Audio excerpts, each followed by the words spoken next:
Yeah, I'm ready. Here's Sammy. Hi, Sammy. Hey. Happy Monday. Hey guys, I want to apologize. I started a little late. But I'm going to tell you what it was. I had a very important call with heavyweights who are doing some of my shows that you guys have been asking about. It went very, very well. Went a little bit longer than I thought it was going to go. And here I am. And I'm going to make Amina, there's a barrel over here, explain what's going on, and then we'll get to questions and everything else. But Yay. is that light lighter than normal? What? Does it feel lighter than Sammy, normal? you know. It's 4 points lighter than normal. Is it? Yes, because it glares in my eyes. So Need to start singing? Start singing, Sammy. Put your tap shoes. All right. That's good. Okay, That's better. thanks, That's guys. better. Thank you guys so much for tuning in today. Let me just start off by explaining how this contest is going to work. So for every $20 super chat that you guys submit for, you don't have to ask a question if you don't want to, but for every $20 increment, that's one entry right there into that jar. And by the end of the live, Sammy is going to select a winner. And you guys get to sit down and have a virtual sit down with Sammy. So it's a 30-minute virtual sit down with Sammy. So every $20 live chat, super chat is going to get you an entry. I love how Amina's like, hi, guys. Everybody enter. Yeah, what's she trying to be sexy? I'm so not listen, sexy. Listen, and years ago, this would have been a scam, but it's not a scam. It's legit. Normally, I would have robbed it, though. But I can't talk to myself, so it's legit. So you guys start hitting up those super chats. Whoever wants to sit down with Sammy, $20 gets you an entry. So if you decide you want to do a $40 or a $60, that's 3 separate entries for a sit down with Sammy. Are you good, Sammy? Yeah, and that's for the half-hour Virtual sit down. Personal sit down, and I think it'll be good. And at the end of the show, I'm going to show there, putting it in. I'll grab one out, and they won. Sounds good. I still have questions, guys. Last week we were not on the live. We had a lot going on, so sorry about that. But I do have questions that were left over from the week before, and I'd like to start with that, if that's okay, Sammy? Yeah, sure. Okay. So first of all, let's give shout outs to Andrew Mills in the UK, Lee Montoya from Utah, El Gato, and Dad, who wants a shout out. Shout out, guys. I don't remember all the names one after the others. She named 4 of them, right? It's okay. It's okay. All right. We have Janet Kiefer. Sammy, when you were sentenced the first time, expecting up to 20 years, what was your immediate reaction when the judge said 5 years? And did you have any clue up to that moment that he would be that lenient? I got to say the truth. When the judge announced the sentencing, he said 60 months. When I heard 60, I had turned to the prosecutor, I think it was, and I said, whoa, I copped to 20. I thought he said 60 years. I didn't know 60 months. 60 months is 5 years. So instead of saying 5 years, he said 60 months. So at first I panicked a little bit. And then he said, no, it's 5 years, 60 months. Oh, I got it. So they had told me that if it's 20 years, don't worry about it. We could always come back. You've got a lot of information and we can get another reduction. So I before I got sentenced, I already had, I was 7 months shy of 5 years. So I remember when I was walking out, I told the prosecutor, I said, are we still going to come for another reduction? He said, get the fuck out. He says, you got 19 murders and you got a 5-year sentence. No, you're not getting another reduction. I said, okay, I was only teasing them anyway. But yeah, I was a little surprised. It was, but listen, a lot of things happened in that time frame. So, and then there was 2 congressmen who recommended a short sentence. There was prosecutors from the Eastern District, the Southern District, New Jersey, and a few other states who came in and gave good recommendations that I was helpful to them in a lot of different ways. So when I knew all of it, I wasn't that surprised that he gave me, such a good recommendation. I never got caught in a lie or doing anything screwed up. So, it was a good sentence. Okay. Next question, it's still from Janet. She says, at the time of the ecstasy arrest, I read that you were crawling on the floor to reach for a gun. Did you realize it was an arrest, or did you think it was a hit? What was going through your mind at that time? Well, I wasn't crawling on the floor. What happened is that I was living by myself in an apartment. I had a .357 Magnum right near my bed. My dog, I had a little min pin. Petey, his name was. He was little. It was 6 pounds, I think. And the dog was growling. The hair on his back was up. I knew something. I grabbed the gun right away. I stood up. With the barrel of the gun, I moved the blinds a little bit, and I saw armored vehicles, police all over the place. I heard the sound of a helicopter. So I didn't think it was a hit anymore. I put the gun down. The SWAT team bursted through my front door, was screaming, "Get down, get down." I got down on my hands and knees. 2 or 3 guys pounded me down to the floor. I got some kicks, some punches. That's how they arrest you, I guess. And one guy, I saw a boot. He kicked my dog. The fucking dog went flying. And when I wasn't crawling, I was trying to get up. I wanted to bash his face in. But I trying to get up. I wasn't crawling. I was trying to get up, but they wouldn't let me get up. They were kicking more and punching more and got me down to the ground, twisted my arms backwards and cuffed me and whatever. And so I wasn't crawling. I went to my hands and knees when I was told. I saw they had all the shields and everything, and there's nothing I could do. So, and where I lost it a little bit is when I saw the guy kick my dog. So. Okay, real quick before I jump into the next question, Sterling, darling, can you come and grab these? I have 2 entries for JR, 1 for Marshall G, and 1 for J. Marie. There they go. Those are my guys. Who shot JR? Who shot JR? I'm down. Perfect, thank you. Okay, so let's jump into that. So last week, Danny Murphy, was there much going on with the Greek Mafia or Greek gangsters around New York? If so, how were they to deal with? They were easy to deal with. There was a Greek Mafia that participated in a lot of things. I believe one Greek guy participated in the Crazy Joe Gallo hit. There was other hits and things. There was movement in a lot of areas that we dealt with different groups, numbers, bookmaking, murders, a lot of things. Black Mafia, Greek Mafia, a lot of different Irish guys were with us, Albanians. So there was a lot of people that we dealt with that weren't physically in the Mafia, but we were connected with them in a lot of ways. A lot of them were very good guys, very trusted guys. So we even had Jews involved with us. If you look back to Al Capone and Lucky Luciano days, Meyer Lansky and all of them guys. So we had a lot of different groups of people, and I didn't deal with too many Greek guys.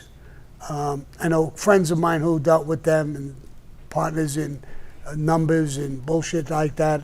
So. Okay. Mets fan asked, "Hey Sammy, did you hear that the city is charging people $15 to drive your car down 57th Street? What a racket."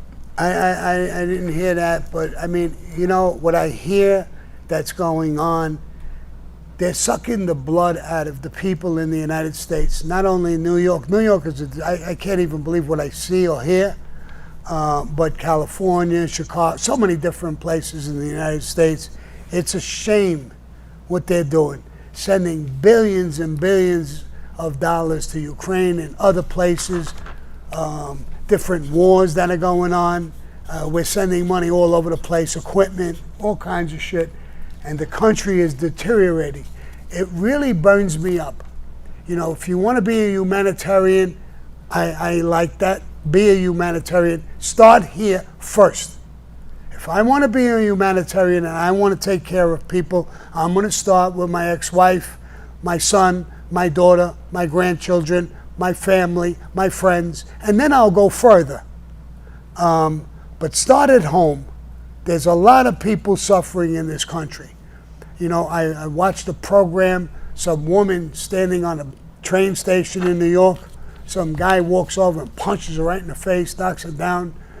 You know, I just heard from I was talking with a producer, a female producer, just the other night. I took her to dinner. We went to dinner and we were talking about things we might be able to do together. And she was on a set. She went out at night to go get something in the store. She got hit by a guy for no reason whatsoever. This is bullshit what's going on in this country. And I saw 4 guys beat up 2 cops or 1 cop in a train station. They don't even charge them. They let them go. Like it. I mean, you know, I don't understand what's going on. It's horrible. And I wish you would stop. All right, moving on. We have Gas Can Lip. "Sammy, my grandma told me Al Capone and his pals nicknamed the Tommy gun the Chicago typewriter. What did you nickname your pow-pow weapon?" My pow-pow weapon? Not the other one. Yeah, well, I didn't really give my guns a name. You know, they were used. I didn't take them as a joke. They were used for violence. It's part of the life. I had them near me for protection or what I was going to do, but I didn't name them names. I didn't think they were cute or funny in any way, shape, or form. They were meant for violence. As much as I was involved in violence, I'm not a fan of it. I don't like violence. You know, I know I sound like a hypocrite saying that to myself when I'm saying it, but I'm not a hypocrite. I really don't like it. So I never named a gun, you know, like my favorite gun. This is my little baby. I didn't do that. Oh my God. Everybody's cracking up. Wait, hold on. Okay. Oh, Lord have mercy. That was that for those questions. Let's jump into the super chat. Pizza Dave wants to know, "Hey Sammy, I was just in Vegas. Did the New York families have any involvement out there during your days?" Oh wait, hold on. Before you answer that question, Sterling, darling, here, this is Sean McPeak's entry. Could you put that in? Thank you. Do you want me to repeat the question for you? Yeah, please. Okay. "Hey Sammy, I was just in Vegas. Did the New York families have any involvement out there during your days?" I think everybody did, but there was no family out there per se. It was listed as open area. Anybody could go there, set up shop, do what you want to do. You know, there wasn't, you know, one particular family who controlled Vegas. So it was like you can go there, you could hang there, you know, whatever, set up shop if you wanted. There's quite a few families who did that. I don't think too many Gambinos. I don't remember Gambinos going out there and setting up shop. I went there on vacation a few times, but I don't remember anybody really from our family setting up shop there. I know they were there from Detroit, they were there from Chicago, they were there from a bunch of different places, but I don't think from the Gambino family. Okay, great. Trader Tom asks, what was Neil Delacroix like? Any memorable conversations? You know, I said about Neil Delacroix, he was a tough guy, he was a man's man in every way, shape, and form. Stern, but a good guy, easy guy to deal with. He was about respect. He was about Cosa Nostra. There's so many stories. When John and Angelo went to him about killing Paul, he said no. He said, you guys broke the rules, and now you want to kill him? He didn't deal drugs. He didn't do what you were doing. So, and he never really agreed about us hurting Castellano. And that's why it took so long, because we wouldn't go against his word. Okay, great. We have Steve Jackson. Hey, Sammy, when a guy is put on the shelf, what does that mean on a day-to-day basis? Is he not allowed to go into mob bars or any places and has to stay away, or is he simply not included in meetings? Well, he can go wherever he wants to go. He's not included in meetings, and everybody is told that he's on a shelf, so he don't get the same respect as a made guy would get. He's being punished. So you can talk to him if you want. He's not going to be able to do anything. He's not carrying the same weight as a made guy anymore. Now, he may get it back. He may never get it back. But that's what it is. When you're put on a shelf, you lost your title. You're no longer looked at as a made guy. Marshall G in the super chat. He said, just a little envelope, no question. Thank you so much, Marshall. Acting for Fun Lions. Sammy, I love your cup. You love my cup? You want to know something? I'm not even selling this cup. I deserve it broken on my head because I like the cup. It's somebody else's cup. I use it all the time. I like it myself. It's got a nice weight to it. I hope the guy who sells these cups sends me some money or does something because I keep pushing this cup. I should have my own cup here. But let's celebrate JR's first super chat. And it was a nice little kick up to you. He got 2 entries inside of that thing right there. Okay. He said, okay. J. Marie. Hey, boss. I was wondering, do you get any residuals from any projects or movies that have used your name? Also, give us a little more about the pitch meeting preparation if you can. Thank you, Skip. No, I don't get any residuals from movies or people who use my name most of the times because it's, they told me that when your name is mentioned publicly 600 times or more, people are allowed to use your name. They can't use my story, but they could use my name in a story. There's nothing I could do about it. I'm not that interested in doing anything about it anyway. They could use my name. So, no, but I don't get any residuals from that. What was the second part? He said, could you give us a little more about the pitch meeting preparation if you can? The pitch meeting is going great.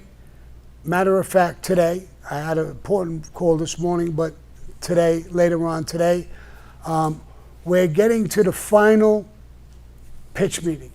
We had 2 of them, and everybody has their point of view, so it changed. This one here is the last one. We did all the changes and put it together. I believe on the 21st, tomorrow, it starts going to networks, and it's going to go to 7, from what I understand. I can't say the networks, but it goes to 7 different networks, and we'll see which one is going to buy that scripted show.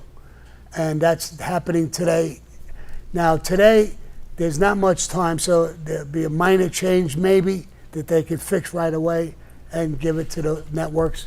The next networks, I hope that by the 1st or 2nd week of June, we have a network. Then we go to phase 2. Phase 2 is picking the director the actors, the actresses, camera people, sound people, lighting people, all of that stuff. When we got that all together, you do the third phase. The third phase is production, where they start filming it. Okay, we have M. Driver 1981. Hey Sammy, have you seen the 1968 Mafia comedy film Skidoo starring Jackie Gleason and Groucho Marx? No, I don't think I saw that. that alone. When did this movie come out? Jackie Gleason and Groucho Marx are dead for years and years and years. This had to come out 100 years ago. I don't know. No, I didn't see it. But listen, they're two great comedians. I would have loved to see it. It was probably real funny. I love that movie that came out, My Blue Heaven. I watched that. I actually watched it twice, and I thought it was hysterical. Good movie. Okay, we have Sean McPeak. He said, "Put me in that contest, gangsters." He gave a nice little $20. Somebody from actually TikTok is tuning in and says, "Sammy, I made your book required reading for my kids. It's a critical part of Staten Island history." It is, and I get that a lot. A lot of people read it. They make their kids read it. The book was great. It did very, very well. When it came out, it sold way over 1 million copies. It sold in 14 different countries, so it did very well. My podcast did very well. It's at 115 million views, and God knows how many of those views were strictly for the podcast. And now me and James Carroll are getting together again, and we're going to do the history of the Mafia along with Nick Pileggi and JJ Sachs. And I'm going to be doing the history of the Mafia. I'm really excited about this project, and I'm doing all kinds of research. I may even use James from OC Shorts as somebody who does the investigation. A what? A consultant and researcher? A researcher, because he does great research. So I may hire him to come in and do some research on the project. And I'm excited about that. That'll be great too. Okay, let's jump back into Super Chat. El Gato says, "Zu Sammy salute. What happened to Mr. Schneider? Grazie." Mr. Schneider? Like corn-fed? He's still in prison. I don't think he'll ever get out. I think he has 4 separate life sentences. I don't think it. I'm positive. And I don't think he'll ever get out. They'll never let him out. He's getting up in age now as well, so I don't think he'll ever get out. But you never know. I hope he does get out. I hope they give him, he's been in jail forever. Okay. Aussie Wolfhound. Sammy, do you ever have dealings with the New Orleans family? No, not really. Okay, Jimmy Gorgeous asks, did Johnny Keys set up Anthony Bruno? Did Johnny Keys set up Anthony Bruno? Mm-hmm. I'm trying to think. Anthony Bruno. No, I don't think so. I never heard that mentioned, Anthony Bruno. I know there's a Bruno in another family, so it would, that would never happen. No, I don't know of anything with Johnny Keys setting up Anthony Bruno. Okay, I'm going to ask this. Stephen Harris asks, why is Jeff Nadeau so mad you won't let him co-host? We don't know him. We don't know him. I don't know him. I don't want to talk about these people because that's exactly what they want. They want people to ask questions. They want people to listen to them. So if they don't talk about me, they don't get any hits. So they want to talk about me. They want me to talk about them so they get some hits or some subscribers or whatever their motive is. Sometimes I get a little crazy and I want to answer or I say something, but I don't know what his story is. So I'm just going to leave him on the side. Very good, Sammy. Sterling, darling, Betty Ann is so kind. Demi was having a hard time getting the super chat in. Betty Ann took care of it for Demi Vitale. For Demi Congratulations. Vitale? Yes. Oh, that's nice. Betty Ann, the more I know of her, she's really a sweetheart of a person. She has a big heart. She sent a birthday gift to Amina. She really does. She's a good person all the way around.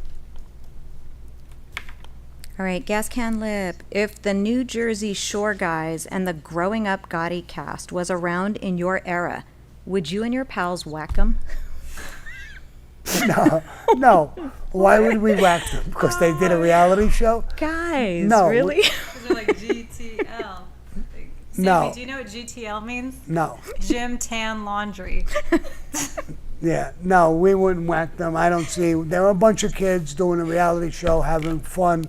Either you liked the show or you didn't like the show. If you didn't like it, I wouldn't watch it. I could see no reason to whack them. He said, Matter of fact, I no watched them reason. quite a bit. I did watch them quite a bit. Huh? Who's my favorite? What was that Character, little, who is that it? little, Snooki. the little dumb one? What's her Snooki name? the meatball. Yeah. She was nutty, and I enjoyed watching her. She's a little cuckoo. Yeah. So. She was getting arrested on the beach all drunk, and she's like, I'm a good fucking person. Like, Yes. Yeah, she was funny. They were all good. They were all pretty good in their own way. Okay. 2 more entries, Sterling, darling. We have El Gato and we have Mets fan. Put those in there for me, please. Now, you know there's no way to fix this. I don't have a clue what's going on. So, Wait, but Mets fan also asks, hey, Sammy, did you have a home on, what is that? Todd Hill. Todd Hill Road? Todd Hill I did. Road. You did? I did. For a Nice. short period of time, I was buying a house. Toad Hill was a very exclusive area. Paul Castellano lived there in that mansion. This wasn't a mansion. It was a really nice house. It was an old house, Tudor type of house. I went there. I bought it, and I had nothing more problems with it. I mean, it was an old house. When I started working on it, I mean, it became a massive job. Stymie and his wife and kids would come over and help me. My guys would come over and help me because I just overreacted with this thing. And then one day I came home and my wife said that nobody up here, they won't allow their kids to play with our kids. So I said, why? Because of you. Because of me? Yeah, your reputation. And I said, who did this? It was a house, it was a mansion down the block. It was a guy who owned the bookstore, the famous bookstore. Give me a name. Famous bookstore? Barnes and Noble? That's a new Barnes one. and Noble. Is it Barnes and Noble? It was the guy who owned Barnes and Noble. So I went out of my house and I walked down the block and I knocked on his door. He wasn't home, his wife was home. So I said, you're not allowing your children to play with my children? Well, no, it wasn't me. She says, my husband, where is he? Well, he's not here right now. Well, tell him to come to my house or I'm going to come back. I'm going to kick the door in when he's home and I'm going to drag him out. You have kids going against kids because of who I am? And then I went back to my house. This woman was shitting in her pants. It was his wife. And I guess it was his wife. And I told my wife, we're going to move. We're going to get out of here. Why? Well, if we don't get out of here, and this is what they're going to do to our kids, but I'm going to take that very, very personal. Up here, I'm going to hurt a lot of people here. So let me get out of here. And we did. I moved from that house. I sold it.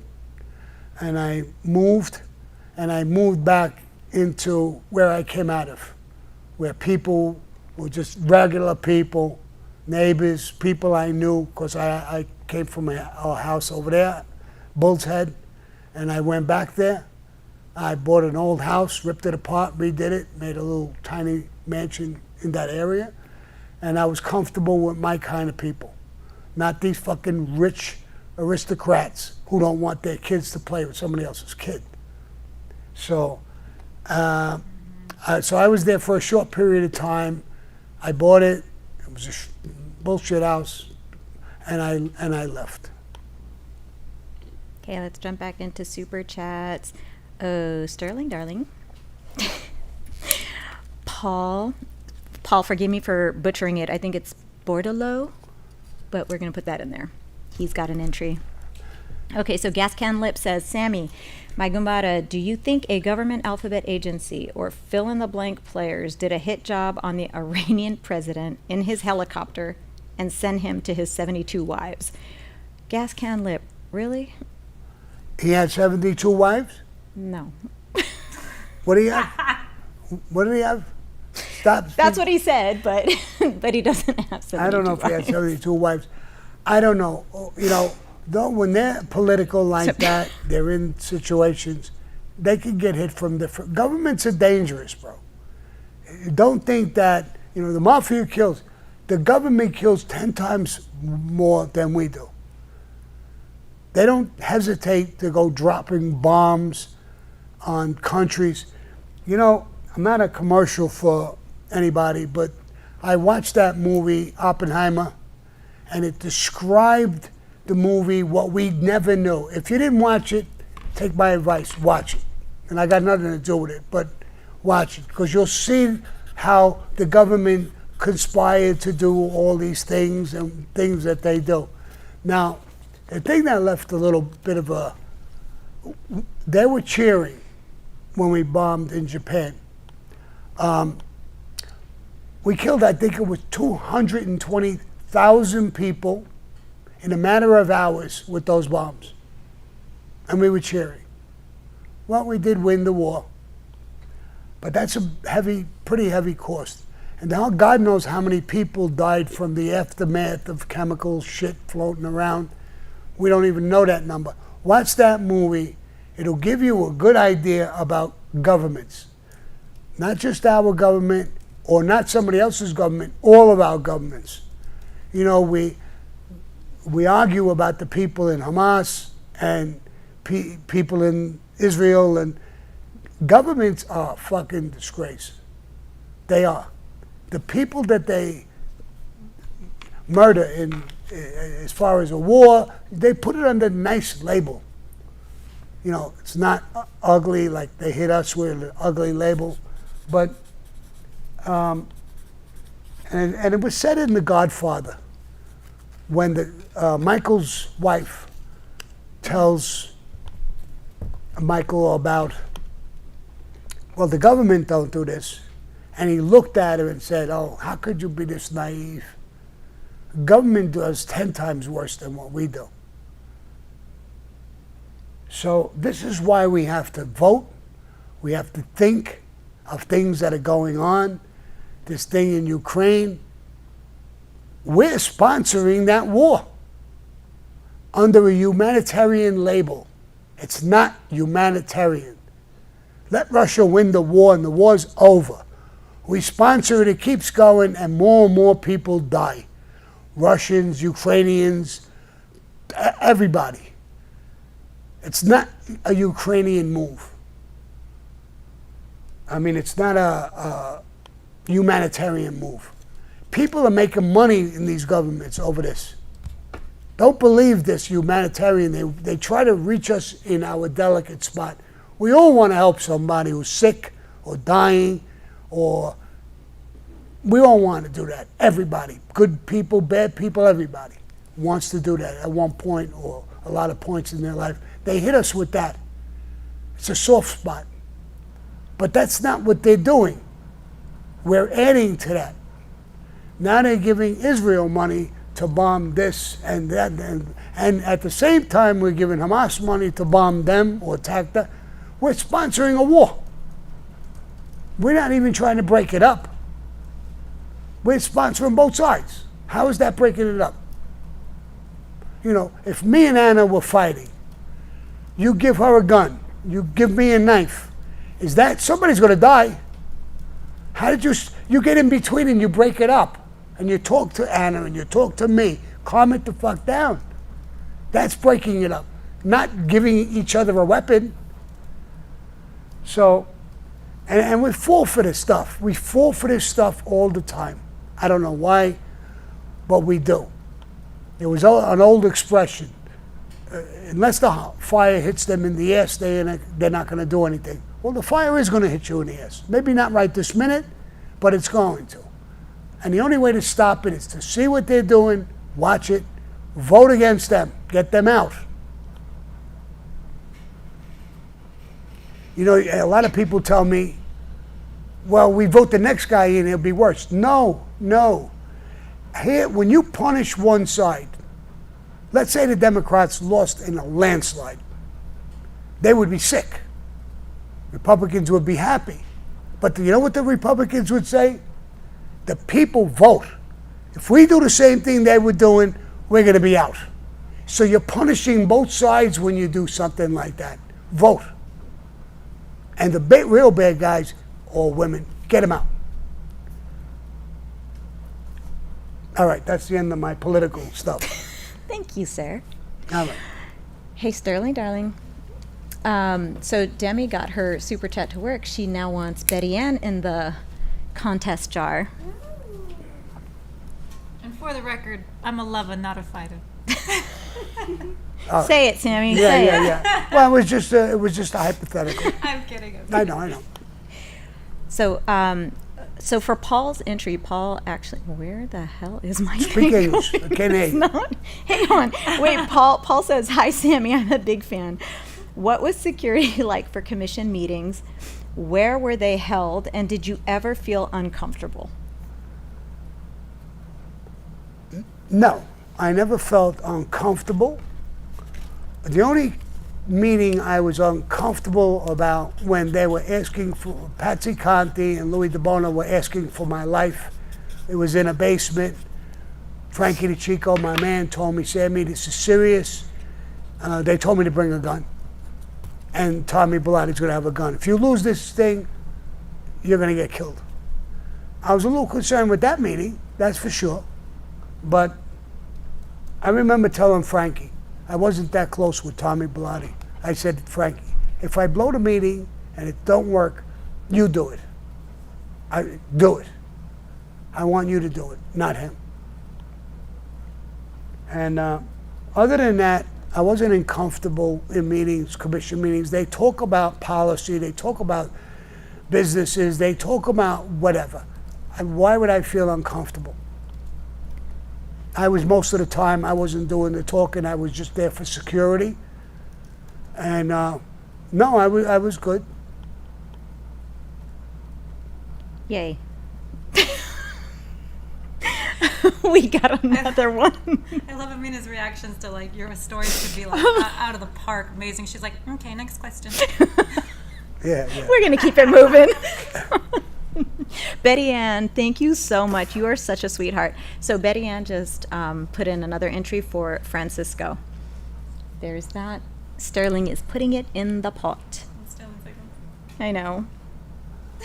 You know what's funny is I am all through my super chats. What do you guys want to know? We've got 3 minutes unless we go 10 minutes over because we were 10 minutes late. It's up to you guys. Yes, Yay. let's do that. They All want to right. know what happened to your little dog when he kicked him, and they said, "Bastard, kicked the dog." Where's the dog?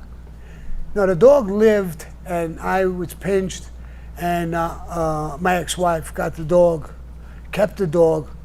I never got out of prison. It died while I was in prison.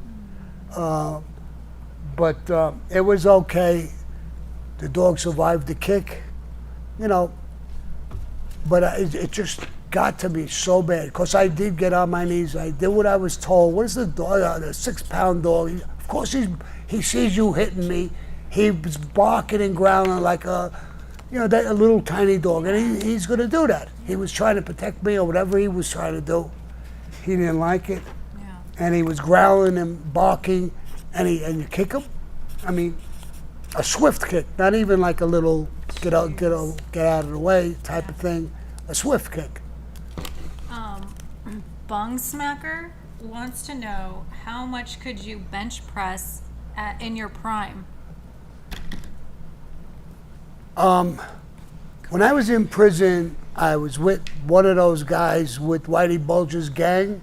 He was an older guy, and I was up in age too. And I said, "Do you want to work out together?" So he said, "Sammy, I'm up in age." I said, "We'll go easy. I don't want. We'll just work out. I don't care what the weight is." I went in the gym, and I went and changed. I went in the gym. He was in the gym. He was fucking bench pressing 2 1/4. This guy. He was much older than me, and so I said, but I did that in my prime. I think Billy Malone who's a producer. He's very friendly with me. He was there at that gym. I used to bench press 300 pounds. That was a decent weight for me, my size. That was a good weight. The thing I picked up a lot as I laid on my back with that board and you push with your legs, I think I did almost, I don't want to exaggerate, 800 pounds or something like that. And that was heavy, but you're using your legs. And there's guys on both sides spotting it. And I did a lot of weight. Before I went to prison, for a while, I was getting older. I was boxing a little bit, and I got slower. I ran out of gas a little quicker, and I started taking steroids. And I got not only a little faster and whatever, I got much stronger. And I blew up a little bit. My arms and everything blew up. It's not what I wanted. I wanted it for the endurance, but it blew me up. And I was working out, not working out, but I was able to bench press 300 pounds, which is a lot of weight. But I was on roids for a while. And then I stopped because I got that roid rage. I was getting mad at people for no reason, a bullshit reason. And I would walk away and I would say, if I said, "Sterling, do me a favor, could you get my coffee?" And she didn't get it. I would, "Hey, Sterling, I'm telling you to get your coffee." I would get crazy, and it's not like me. So I said, it's got to be these roids. And the guy told me it's roid rage. And that made me stop doing the roids. And but I was strong. I got 2 more entries. One for Jamie Forrest and one for JB Weld. Jimmy Gorgeous wanted to just correct his question that it was, did Angelo Bruno set up Keys? Or did Keys set him up? He initially said Anthony. He meant Angelo. He meant Angelo Bruno. Oh, Angelo Bruno didn't set up anybody. He was the boss of the family. He was betrayed by his consigliere, Tony Bananas, instigated by the Genovese people. They killed him. Phil the Chicken Man Testa was going to take over as the boss. He was the underboss. Johnny Keys was a captain, very powerful captain. He was Angelo Bruno's cousin. And when Phil the Chicken Man Testa was killed, they think it was Keys who did it. And then it wound up to be Johnny Keys against Nicky Scoffo. And the bodies were all over the place. And then I wound up getting the hit. It's a long story. It may be a movie. That's one of the things I was talking about this morning. So I don't want to get too deep into the story, but that's the way it went. Angelo Bruno was known as the docile Don. He didn't like killing. He did, on occasion, give okays, but it was like pulling teeth. You needed a good reason. And in the Mafia, that's the way it should be. If you got a good reason, then kill the guy. If you don't, then don't do it. Don't do these things. I have Mr. Sahalin in your super chat saying, "Greetings from Finland. Addictions, drinking, or other you ever had, your opinion about using or serious using in the Mafia?" If you knew me better, I'm a little bit of a control freak, and I never took drugs or drank too much. The reason why, if I lost control, I did get drunk on occasion, but if I lost control of myself, I like hate myself. I can't do it because I'm a control freak. People know that the last person, they don't want to be, lose control of yourself. So thank God, and I'll tell you about drugs. I sat with a friend of mine, Eddie, I forgot his last name, Eddie something or other. And we were in my car and we were driving and he got really sick. And then he said, Sammy, pull over, I want to throw up, I got to throw up. I pulled over and he was throwing up his lungs, bro, really horrible. So I said, you want me to take you to the hospital? What's the matter? He said, no, I need a fix. What do you mean you need a fix? He said, I'm on heroin. And if you don't get a fix, you get violently sick. So I said, why the hell would you take it if this is the way you get? He said, well, it's good when you're high, but if you come down and you didn't get another fix, you get violently sick. Then why would you take this shit? When I saw that, I said, nah, I'm never going to take drugs. Now, I did smoke pot when I was younger, but I got, the munchies. I laughed a lot. I laughed at stupid things. I got the munchies, and I got a little horny when I smoked pot. That's all I got from pot, nothing else.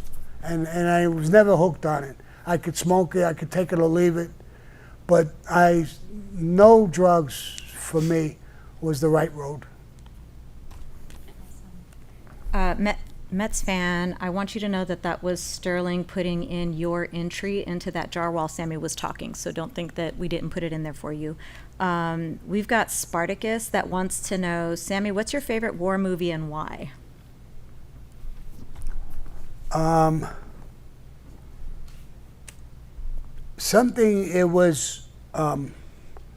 It's about a ridge. I don't remember the name, Ridge something. Oh, I know what you're talking about. Go There was a ahead. guy who was against killing, and he's getting drafted. Yes, I think that's it. Hacksaw Ridge? Hacksaw Ridge. Yeah. Great movie. And it's a true story, which I really like. He was religious, he didn't want to kill. And at first they ridiculed him, they were going to throw him out, they were going to do all kinds of things. How could you go in the military and not kill? So they made a deal that they transferred him as a medic. As a medic, he became one of the biggest heroes ever. He risked his life hundreds of times to get people and take them out of the danger. And watch the movie. It's a great movie and it's a true movie. So that is my favorite one I've ever seen. Okay, I wanted to go back and read, I don't know how to say this name, S-T-E Chung. Is it supposed to be sweet? Short for Sweet Chung. Can you remember what family and rank Zuvito was in? Who? Zuvito? Suvito? I don't know any family he was in. I know that he was a maid guy in Sicily. He was my father's, they grew up in the same town. He came to the United States and I believe he got made, but I didn't know what family he was with. I was a kid. And growing up, my father had problem with union people, and his factory was non-union. They came down, they threatened him. He solved the problem 1, 2, 3. I saw him a couple of times as a kid. I was doing something, hanging out on the corner. He gave me a swift kick in the ass one time that I could still feel it. I got mad, but he said, your father and mother are good people. Stop running around like you're doing and behave yourself. And I left. I still feel that kick, but it did me a lot of good in life. He cared about my parents. He protected them. He was a Gumbada. He was from the same town. But I never knew, and you know, he was a small, thin, skinny guy. I always wondered why guys feared him. Of course, I didn't know about the Mafia when I was that young. But we later found out that he was a mafioso from Sicily and the United States. but I never found out what family or who he belonged to. And he eventually did go back to Italy, so he was gone. Betty Ann is on a roll. She just purchased 3 entries, one for Draven, one for acting for Lions, and another one is a wild card. So, Sterling, Who's the wild card? I guess we'll have to see. Oh, yeah. I love how Sterling does a little bend and snap when she puts the little yeah and yeah. All right. You know, Bend and snap. Bend and snap.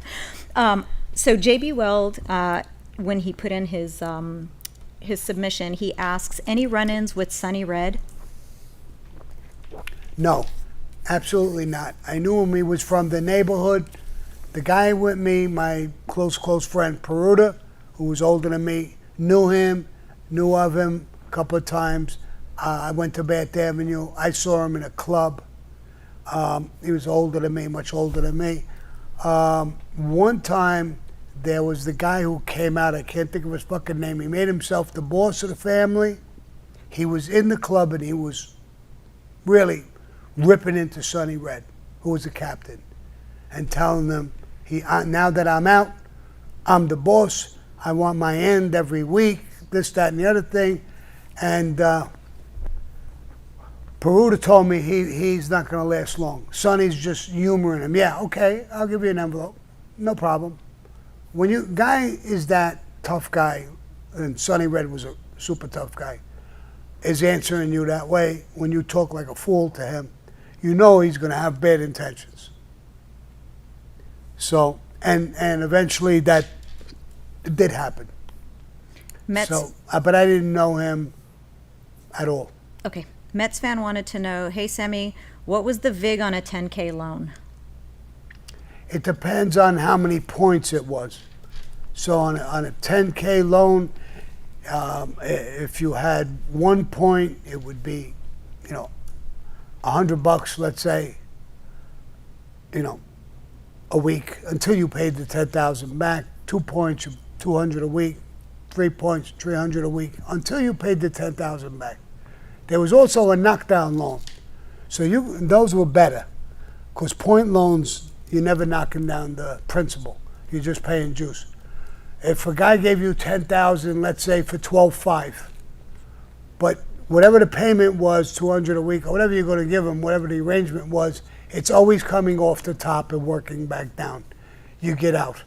A point loan, it's less money you're paying per week, but you're never getting off the principal. Okay, great. We have a question from El Gato back in the super chat. Sammy, I read that for the ecstasy case, the FBI put a bug at your place and heard you sing loudly in Italian. What was it? Probably Mena Luna, Menza Mara, Mamma Mia, Maranata. Oh, Mama, El Bishu Bacala. Yay! Bravo, Sammy, bravo. Probably a dumb song like that. That was awesome. Okay, it is 2:12 right now. You ready to wrap it up? Want to pick a winner? Did we go longer because of the time we went in late? Mm-hmm. Are we there? Mm-hmm. All right, then I'll pick someone now. You get right in front of everybody. Want to do wanna a don't drum block roll? nothing out. Hang on, Sammy. Hold on. All hold right. on. All right. I have a glockenspiel. Just kidding. No, go ahead and pick it. Swirl it around, buddy. I'm going to swirl it around. I'm going to jiggle it around and swirl it around and up and down and up and down. And up and down. Let me see. Drum roll. Hey, yo. Yeah.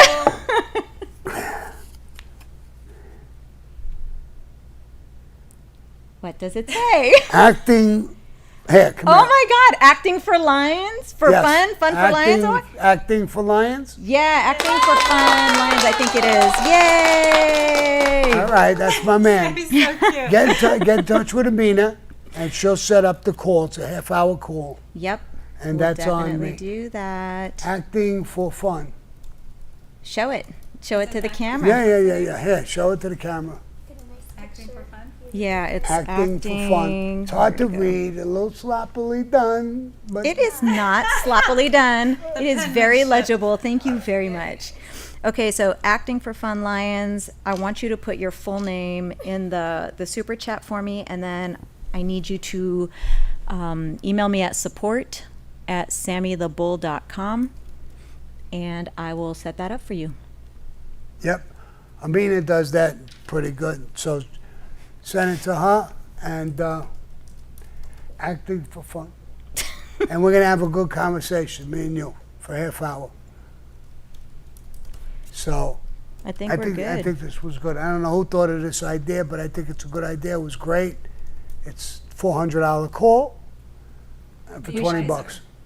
That's pretty good. Boss man, we should do this more often. What do you guys think? Can you tell everybody to hit the like button and use their May 25 coupon? Yeah, hit the like button and subscribe. And what else? Promo code. Promo code. May And 25. promo code. And it'll be great. Definitely. Now the people, this is just the people who are live right now. This isn't going on YouTube.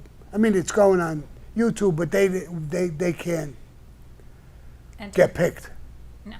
No, Okay, that's it. all right, Once so this once we is go good. off air, that's it. I like this idea more and more. Yeah, you can This is watch. just for these guys. Everybody said yes. Do this more often. All right. He said, all right. All right, guys. Next week I'm going to do another auction. I'm auctioning off. I'm going to have one auction where I'm auctioning off Amina, What? and I'm going to auction, and I'm auctioning off Sterling. It's a blonde, isn't it? It's the blonde, One in every flavor. one in every flavor. So, all right, guys. Take us out, buddy. Listen, adios, motherfuckers.